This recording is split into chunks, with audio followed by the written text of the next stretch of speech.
Assalamualaikum warahmatullahi taala wabarakatuh. Karena beberapa sasaran yang ingin nambo capai, mudah-mudahan kebaikan untuk bersama. Mudah-mudahan sakiro capaham dikandaki ya.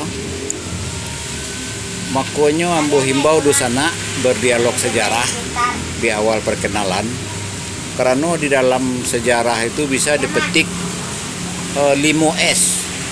Yang pertama si, say, ya, penglihatan ucapan, sek, sistem, si, say, sek, sistem,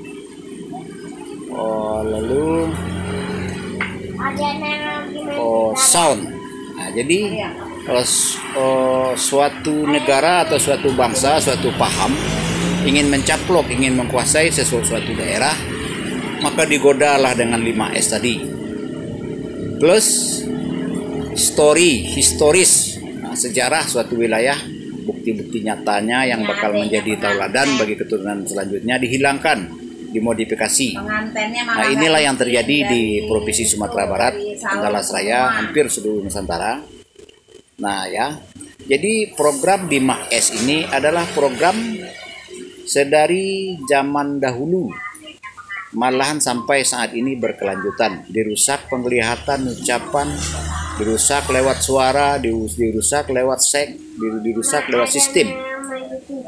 Nah, itulah beberapa hal yang bisa dipetik jika penekun sejarah.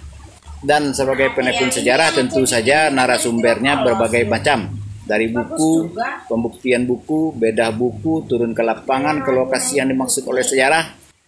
Sejarah, realita, fakta, kenyataannya terjadi di Minang itu kabalando kabacari itu ya jadi itu sudah yang cerita sebodoh-bodoh ya. Jadi dalam melakukan uji kelayakan hal sejarah itu ada minimal 7 metode jitu. Salah satu metode jitu adalah pakai angka tahun. Laju dirujukkan ke era 24 Nabi, era Nabi ke-25, era Khalifahnya, era